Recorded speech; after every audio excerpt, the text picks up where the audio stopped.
Liam Neeson is back, and this time he is in a film called Cold Pursuit. Last year we had The Commuter, where we see him on a train and he has to go through a series of different mysteries and challenges that go up against him.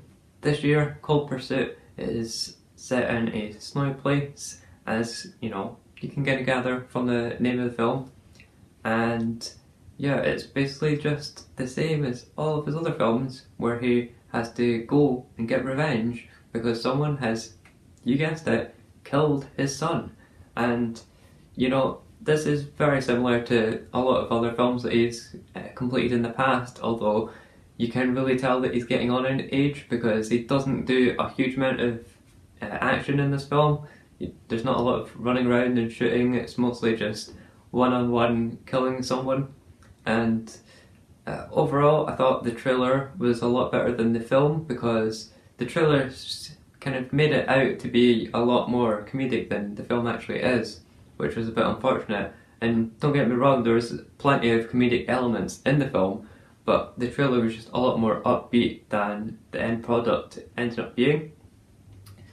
And the narrative element of the film is very linear, and you go from A to B, you follow Liam Neeson as he goes through and tries to find out who's killed his son and tries to track this person down and get revenge on him. But it's also intercut with the villains and what they're doing, and then they end up going and attacking a group of Native Americans who are also some sort of mafia or mob dealers, and starts intercutting with them. So you now have these two groups of villains and also Liam Neeson's character who wants to get revenge.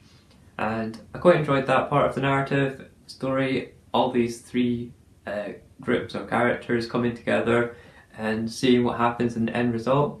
That was pretty cool, although I think that the kind of Native American characters and that whole subplot line was a bit unnecessary because it kind of just added a bit more substance to the film, but I don't think it really needed it if you just kept to Liam Neeson and what he does best, which is goes and gets revenge for someone in his family being captured or killed as usual. Thematically, the film though was very enjoyable. It was got themes of family, as you can guess, but especially a focus on fathers and sons.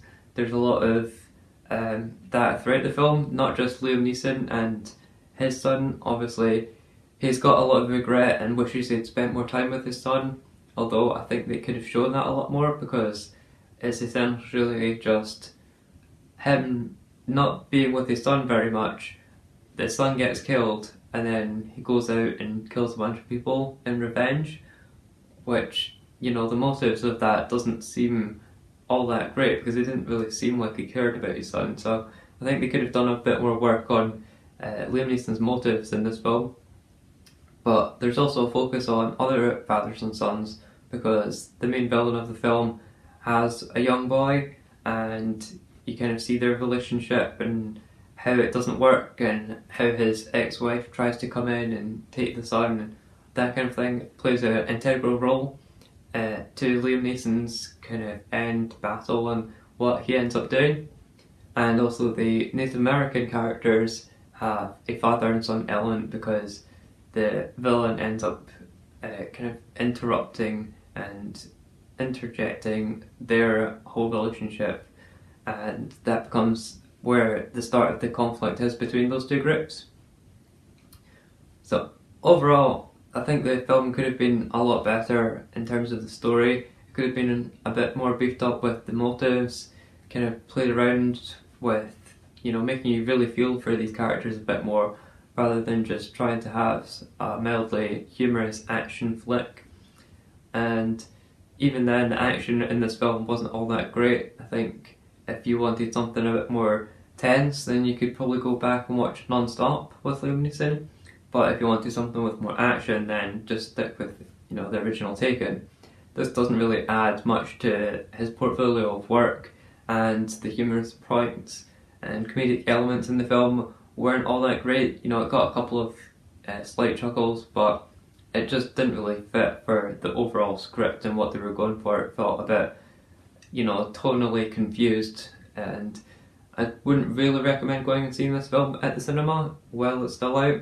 I think you could wait until it's online or, you know, available on Netflix, something like that.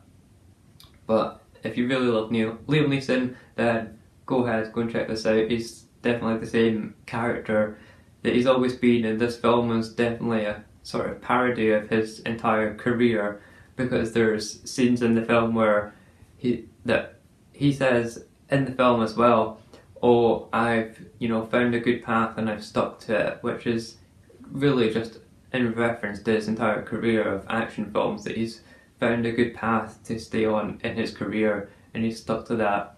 And there's another scene where he's trying to kill a guy, but he gets tired and the guy's like, oh, you know, you're getting tired, old man, that kind of thing. So I would definitely say it's a more of a parody of his entire career rather than a very good addition to his action portfolio of films. And I would definitely recommend going and seeing it once it's out of the cinema and catching it online. So thanks for watching my review, and be sure to go and comment in the comment section, obviously, if you've enjoyed this film. If you've seen it, let me know what you thought of it, and go ahead and like my Facebook page, subscribe to the channel if you want to see more videos like this and other videos in the future, and I'll see you in the next video.